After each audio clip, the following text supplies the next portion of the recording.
Today's video is sponsored by VinFast. To further accelerate the transition to sustainable transportation, it's a very good mission statement. However, it can't be done with just one brand. For Coke, there's Pepsi. For Apple, there's Google. The same goes with electric vehicles. There's not just one brand, there's a couple, and there's many more coming. Today, I was very grateful to be invited and flown out to San Diego, California to take a look at VinFast's VF8. And today we're going to talk about all about this car, the inside, the outside, what it has to offer, what it can do, and who exactly is VinFast, and whether this vehicle is the right vehicle for you. Let's take a look.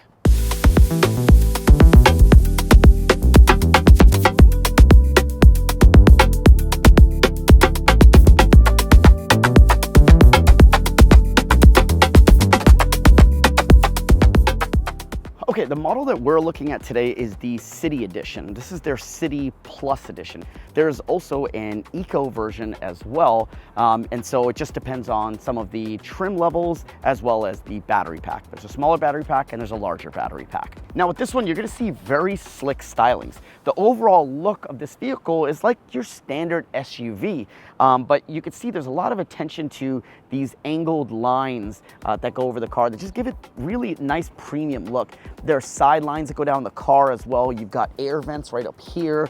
You've also got your radar sensors right up front, as well as a slew of cameras throughout the car, giving it a 360-degree view. Now, VinFast really points out their signature style lightings on the front and rear of the vehicle that you can tell their vehicle at night from any other car because of how the lights form a V. It's really cool and very unique. Now, as you come around to the side of the vehicle, you're gonna see those similar sporty lines going throughout the side of the car, some chrome around the top trim. You're gonna notice cameras right here at the bottom of these side mirrors, your charging port right over here with DC fast charging. This does and should support a peak charging of about 250 kilowatts. Obviously it's peak, so that's the fastest it'll get, but it'll taper off like standard electric vehicles. 20-inch wheels on this model for this trim, and door handles are pretty much your standard door handles. You've got a lock, unlock right here, but they're not recessed or anything like that, so they're standard door handles. You've got lane blinkers on the side mirrors, as well as blind spot mirror indications right on the mirror itself. Now, VinFast has made a lot of interesting, cool color options. This was actually my favorite. It's a sunset orange. It's nothing too shocking or bright, but it's definitely different. You'll see as you come around the rear, we've got the top brake light up here. You've got your antenna up top. You've got similar kind of styling on lights like the Mustang Mach-E, but the light bar goes all the way throughout, again, forming the V for VinFast right on the rear. VinFast logoing on the back. You got the VF8 badging down here. And then one thing I like as we kind of slowly jump into the car, before I do that, there is a hidden windshield wiper right up here, as well as two cameras right underneath here. One for backing up, and then one to add for the 360 camera, which we'll take a look at in a little bit. That covers pretty much the outside. The one more feature as we jump inside is this vehicle does have, kick sensor to open up the trunk of the car, which I always find extremely, extremely handy. Let's dive into the trunk since it's open. Now, this is the trunk of the VF8. You can see it's a hatchback, a SUV, if you want to say. I could sit in it very comfortably. It's actually really nice to be able to tailgate and sit out of. Super, super comfortable. Now, if I try to go all the way back, unfortunately my head hits here, so I do have to maybe slouch a little bit, or maybe put some cushions behind me if I wanted to sit out of it like this. But it could be really comfortable. If you get a nice wedge pillow in here, you could kick back and just enjoy, but you can see just kind of the spacing here and just how much space is in the trunk. I don't have my measure, but I'm in here and pretty, spacious in here, standard size, hatchback SUV trunk. Now, given that, there is no way to fold down the seats from the rear. You do have to open up the rear doors, and there's a latch there that you can fold down the seats. But if you come in underneath, you'll see there is a sub trunk. It's outfitted for a space to house a full-size spare. One does not come with the car, but what you do get in the car is you do get an inflator and goop. So, you know, if you have any issues on the road with your tires, you can actually repair it and be on your way. One little thing that I liked about this is that this board actually has these flaps in it. So once you go past a certain point, the flaps flap out and actually hold in place so you can access your things. Now, some of you might be like, oh, well, there's no sub trunk. Well, ideally, you could actually just take all of this out of the car and have somewhat of a sub trunk. It's not fully finished, it's carpeted inside, but it is, you know, a decent amount of space, and it's the entire depth of the trunk. And that's that. Fold this back down. Now, to get out of the trunk, should you get locked in, it's not an easy latch. It's actually this little door here. You open this off like this, and there's a manual latch in here. It wasn't as intuitive, but you push that latch, and you can actually physically push up the door. Some of you care about these kind of things, but there you go. There are those two cameras on the back. Now, to get into the front of the car, you do need to access it from down in the front. There's no button up front. There's actually no button even on the key to access the front, only to access the trunk. But it's like your standard car. You reach just right underneath here. There's a lever. Pull that lever up, and let's go ahead and lift up the front. Now, the front is on hydraulics, so once you kind of pick it up, it lifts up itself. But as you can see, not a whole lot of space. I will not be jumping inside this frunk. Let me bring you in closer. Okay, so here's the VF8 frunk. You've got just some flat storage space here. When you lift this up, you've actually got access to coolant fluid. I guess that's for the battery. Yeah, I don't know if I personally need to access that, but it's there. Windshield wiper fluid off to the left here. Access to the 12-volt battery right over here. The fuse box is right underneath this here. You do have an automated, or not automated, but a light up frunk button to pop open if you could possibly fit someone in here, which is damn near impossible. But yeah, you've just got about this much storage. It's about the depth of my hand. And that's it. You've got this area here, a little shallow area here, and then a little pocket that's over on the right-hand side. I don't think there's anything underneath the pocket. No. So just a few little key essentials. Maybe you could put your charging pack up here. This would be a good space to store it. But other than that, that's it. Now, with typical frunks on most EVs, you would bring it down to this position and push down. I could not get it to latch with that. And so what I ended up doing, or what I was instructed to do, was just to actually bring it down with force. Because as I tried to push here, it felt like I was gonna dent the car. So bring it here and just close it. It's a little aggressive, but hey, it works. Okay, speaking of trunk space, let me show you how to get these seats down. There's just a manual lever on the right-hand side here. Pull this, fold down the seat. Let me go down. You'll see that it is split into a 60/40. So there's not really a pass-through option. We pull down the lever and fold this down. Now you've got the entire space. It's fairly flat. It does incline near the seats, but let me get in and show you what that's like. So just for reference, I'm 5'10". Right now, my head is almost touching the front seats. And you can see my legs are just at the base. So you could camp in here, and you do have a panoramic roof, so you will be able to see up into the stars and see that. Pretty nice, but the incline of this seat and it not being completely flat, you know, I don't know, some people may find it's nice for breathing, but some may find it a little bit uncomfortable, but you could do it. You have the space, which is nice. Also back here, you've got these hooks over here for a cover, which is an aftermarket accessory. And then you also have two hooks on the side for grocery bags and so forth, as well as a 12-volt outlet right here on the back if you wanted to power something back here. But that's the trunk. It's fairly huge, and you got a lot of space in there. Let's jump inside. Now, VinFast does refer to this as their premium mid-size SUV. I, for the most part, agree with that, but the premium side, there are a couple things that I wish were a little bit more premium. Like, I wish these had a automated latch to fold them down, and so you didn't have to manually use this lever to push and pull them, that would be a little bit more premium in my eyes. Oh, by the way, you can recline these seats too. Let me show you. So as you can see, I'm in here. It's really comfortable. I've got great legroom, but I'm sitting pretty upright, which is okay. You can, this is the first notch. This is the second notch. This is the third notch.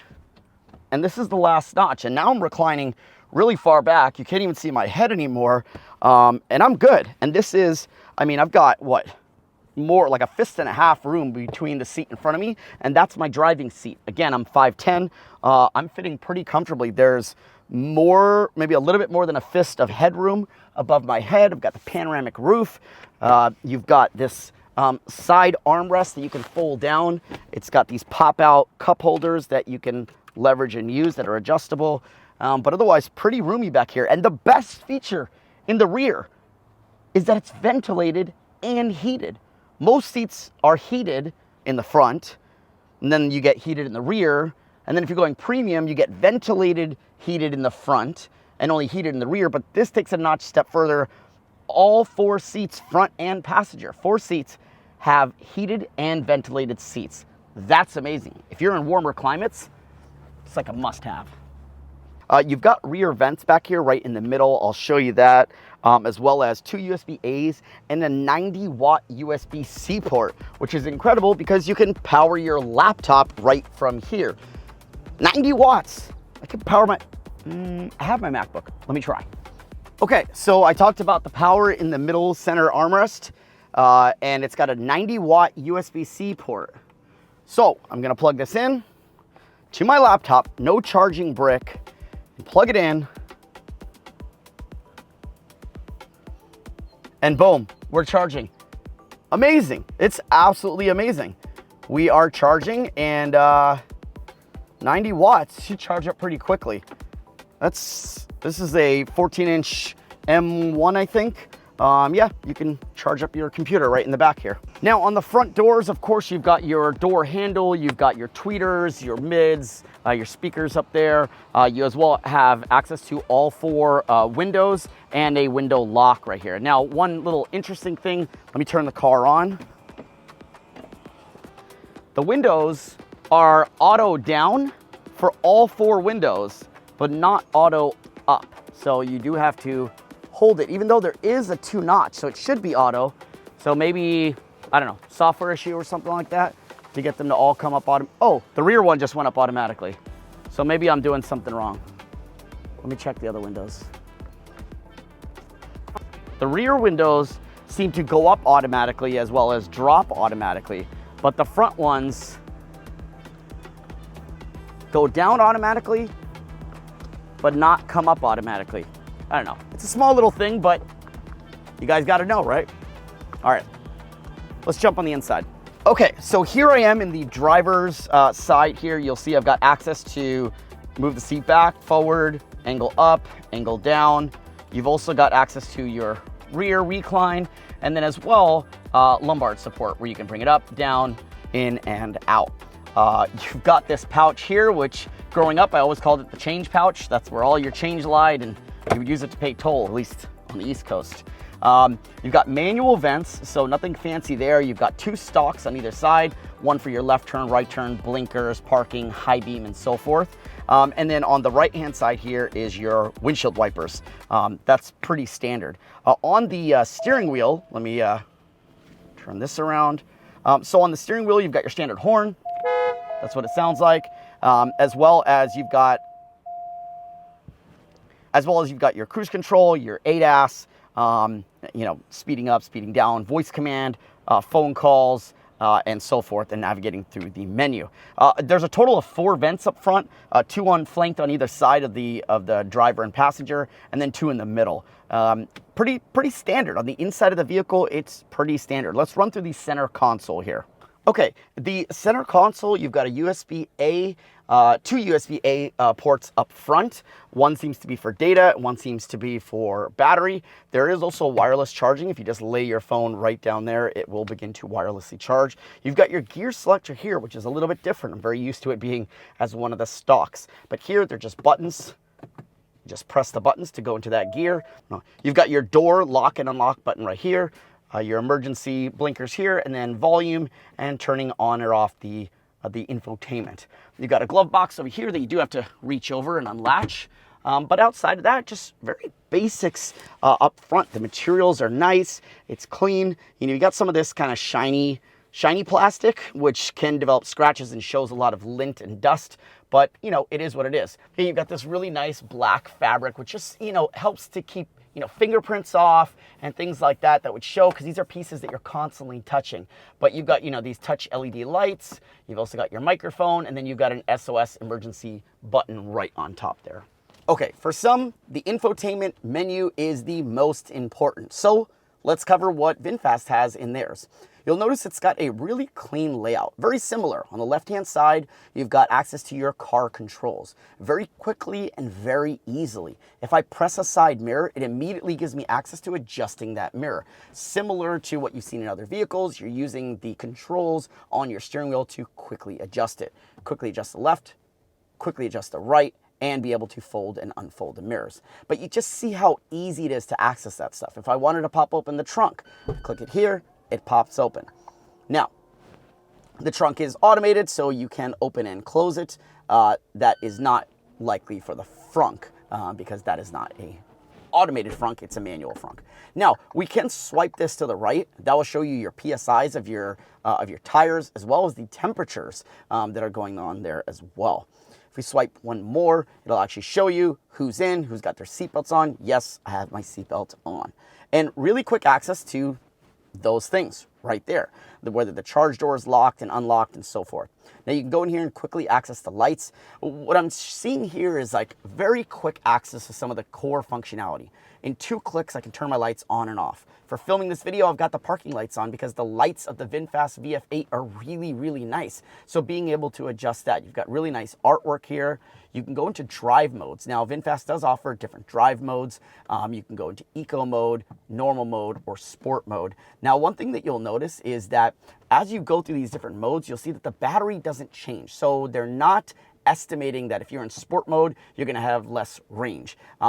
Again, that may be something that may come via software update. Things that you've normally seen before, people who like creep on, people who like creep off, people who have like low regenerative braking, people who like high regenerative braking. We can get information and what shows on our heads-up display. Yes, this vehicle does have heads-up display, and I'm going to show you that in a little bit. You can have things show up like navigation to show up on your heads-up display, drive aids to show up in your heads-up display. You can choose what color you want your heads-up display to be, green, white, whatever it may be, and how bright you want that heads-up display to be. It looks like you can also edit the position of where you want that heads-up display to be, higher, lower. I think that's really actually kind of cool. Heads-up display has been something that a lot of people have wanted in other vehicles. Steering wheel adjustments right there. 1 click and I can already adjust it. And then of course, you've got the cameras. This is the 360-degree view camera. You can see all around the vehicle. You can also choose which sides you want to focus in on for the bigger screen. And you can see all the sides of the vehicle, as well as your toe, right? Like how close something is. You can make this full screen, or you can go into a full 360 and spin the vehicle around. Now, I wouldn't say that this is the most highest quality, but it's still kind of cool. I'm gonna step out of the car and let me know if you see me on the 360 camera. Let's see, you'll see already the cameras are adjusting, and I'm gonna actually just walk around the car. Let me just kind of close this somewhat, and then you can see how I show up in 360 as I walk around the vehicle, how great these cameras are seeing me or not seeing me. But in essence, it should be able to see me as it's giving you the full 360. Let me get back in and we'll get back to looking at this. All right, so that's the camera stuff. Those are all your quick access controls right there. Again, along the top, you've got access to your range, how many, this is actually your odometer right here. And you can actually access that and see, right, where's your trips, how many trips, what trips you want to do, reset them, and so forth. You've got 4G built in on the car, as well as guest accounts, whether your phone's connected or not. Believe it or not, this car does have Apple CarPlay and Android Auto. So that's really nice to have that, because now you can get all your Apple apps or your Android apps right on the screen. There's no need for VinFast to create a marketplace of some sort. You've got it on the screen. You use the apps that you want to use, which is really nice. Now, you'll see what just happened here. This lit up. And that's because there is a voice command built into the car. And it's just addressed by, "Hey, VinFast, open the trunk."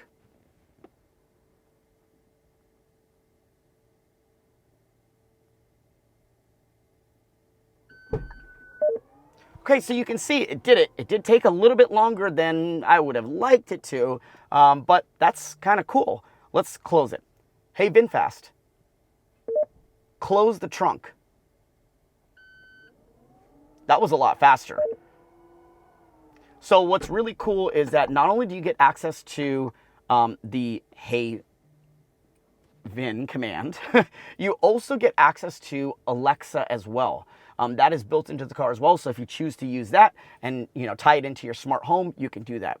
You can see all the other stuff that's available as well. Media, there's a Sing built in on here, TuneIn, iHeartRadio, internet access. There's more even coming via software updates, stuff to be able to watch videos as well. So really cool that they're tapping into all this and really, maximizing the use of an EV, especially if you're charging, to be able to, access all of that. But yeah, a lot of this stuff, let's just see, device settings. This is you can add your device on here. You can add your voice command, whether you want it to be, Amazon or VinFast, what you want it to do, what's the wake word, and so forth. Volumes. You could choose backgrounds, and it's not at night right now, but what's really cool about this car is there's ambient lighting. And from what I'm hearing is that the ambient lighting is also responsive too, as things were to happen, or if a car is in your side view and so forth. So I don't think it'll be dark for me to test that, but that is something that's really cool that it has. But you've got like controls to kind of everything. This is where you can like deep dive into a lot of controls on lighting. And here's your ambient lighting. You can choose what color you want, what kind of effects. And you can see here just where those lightings are going to take place, right? Where are the areas that it's going to light up. Just really cool. I would say that's kind of like a little bit of those luxurious features. All right, at the bottom, you've got your air conditioning system. What's really cool, what I love about this is down here when you click on the seats, look at that. All 4 seats have cooling. It's absolutely amazing. Now, when I turn all 4 seats to maximum cooling, it is a little bit louder in here, right? You can hear all the 4 fans going. It is like really nice cooling. I'm feeling cooled down quite a bit, which is really nice. I'm gonna turn off the rest of them, but maybe just keep myself on. But heating and cooling on all 4 seats. Really, really like that. As far as the HVAC system, you've got auto. You've got this ionic mode here, which I think is like cleaning the air as it's coming in, which is nice. Maxim AC, AC auto, pretty much all your standard stuff here. And then you can swipe over and do the seat stuff as well here. And then on the far left here, you've got some of your quick controls for the vehicle. You'll notice some things that are very familiar: pet mode, camp mode, valet mode, GPS monitoring, whether you want to keep your electronic stability control on, what do you want the ambient light brightness and display brightness to be, if you want to have your wireless charging work for your phone or not, if you want to just keep something in there and not have it running. That's another thing, if you want your park assist chimes on, and so forth. Now, I heard later this year they are going to have auto park and auto summon enabled. So that's going to be really cool to see as that gets pushed out over the air. But that's the infotainment system. It's fairly easy, clean, and simple. Not a whole lot to it. Let me go ahead and actually go here. This is the panoramic sunroof. It takes up the entire front and rear. What's really cool is that this glass actually opens. It will only open in the front. It will not open the rear. But the entire shade will open so that you have access to the entire thing. So I can open up the full shade and just the glass on the front, and you'll see just what that looks like. Let me get that glass open all the way and let me show you.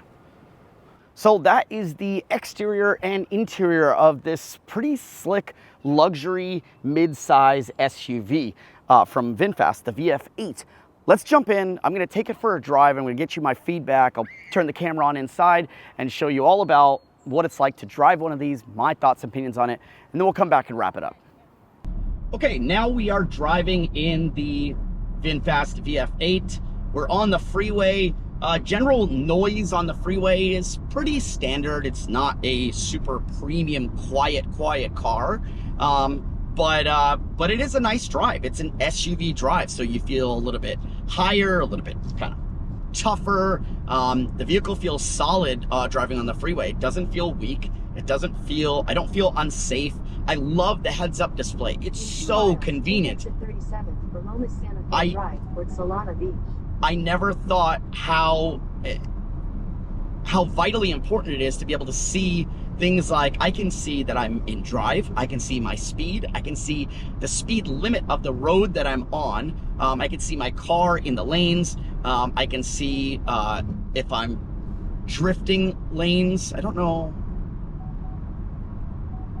It's beeping a lot. Speed limit 20?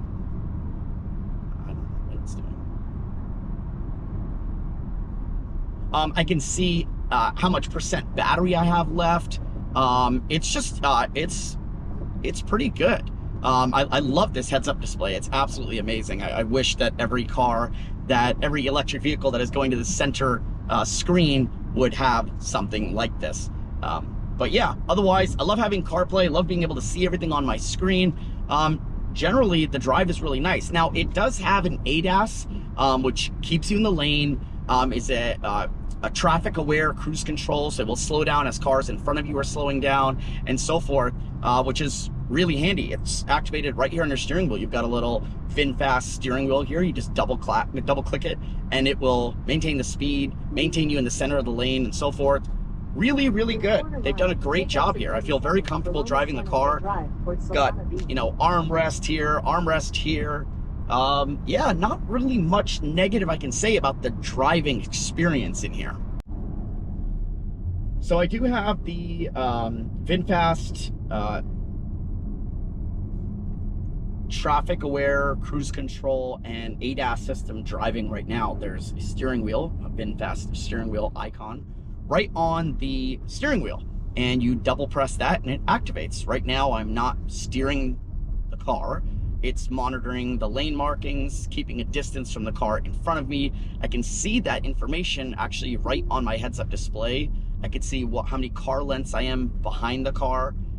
Right now, it's supposed to stay in the lane. It's going a little bit over the lane, but we are on a little bit of a challenging road here, and it's doing okay. Not too bad. I'm just kind of keeping my hand here. So I would say that their version of autopilot is more for the freeway. I was trying this on a little bit more of a local or windy road, and I think the windier the road, the more challenging it is for them. So I think the system is still in its infancy. Works really well on the freeway. And one thing I was noticing is that I do have regenerative braking on high, not on low. And even if I were to let go of my accelerate, 39, 38, 37, 36, 35, 33. So it's definitely not as aggressive as other electric vehicles that I've driven. It works, but it more feels like just letting your foot off the accelerator on a gas car.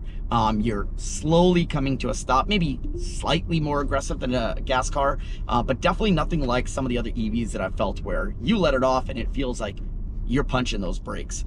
So I do think that there could be some refinement or retuning that might happen through over the air, and that might actually help to put more energy back in the battery for VinFast's vehicles.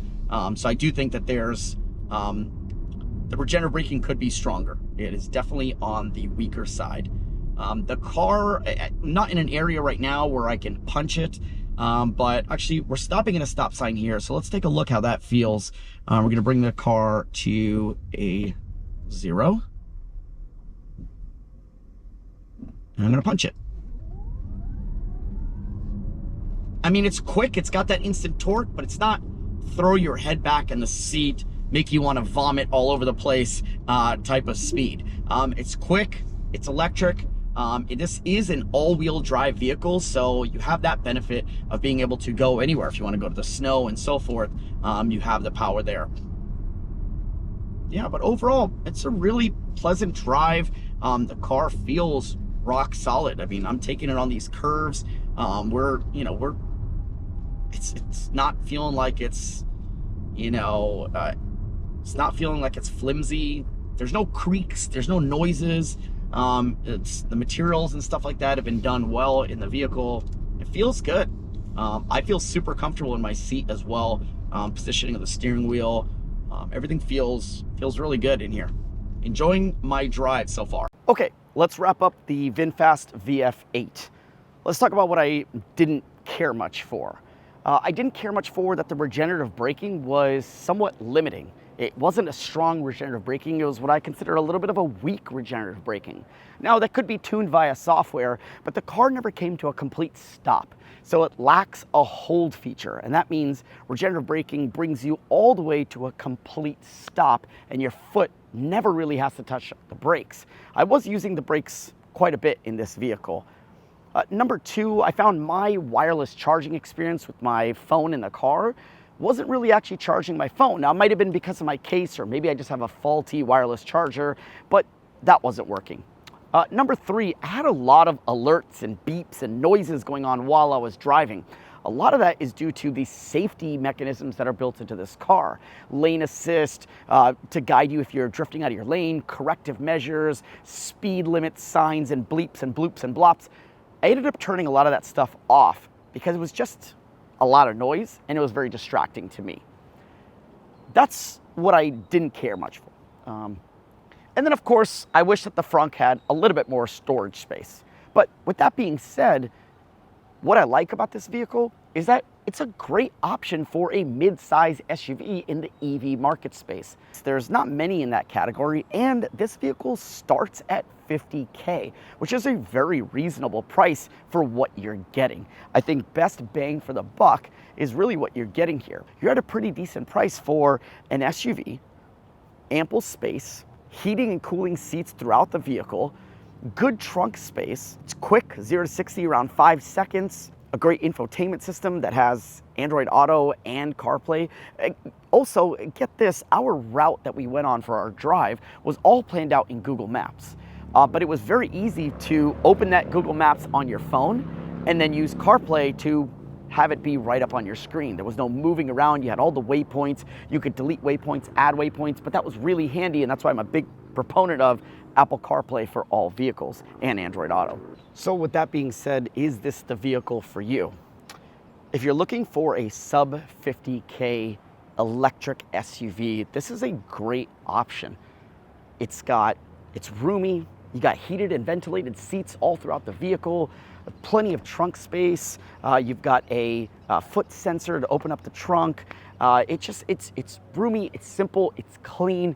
It drives well. You've got a 0 to 60 in about 5 seconds, good range on the vehicle, and like some premium features with the panoramic sunroof and so forth. So it's a great option. You don't have to be afraid with a company like VinFast. A lot of people are like, well, what is VinFast? Who is VinFast? The thing that I like about this is there's a lot of new companies coming to the scene in the automotive space. It's a very hard space to be in. Automotive is expensive and it's hard. Because VinFast is owned by Vingroup, there's some good backing. They don't have all their eggs in just an EV brand. They have it spread out in a lot of different venues that we talked about earlier. So you know they've got enough funding to support and to drive this car. Now we just got to see, is this the car for US consumers? I think this is the car absolutely for some people. There's a lot of showrooms in California for VinFast as well as Canada. So if you haven't had a chance to check one of these out, I highly recommend you do. I'll put a link down below as to where you can find the closest showroom to you to check out a VinFast vehicle. Take it for a test drive. You might be surprised. Let me know if you have any questions down in the comments down below. Make sure to like and subscribe to this video, and I'll catch you guys next time. See ya.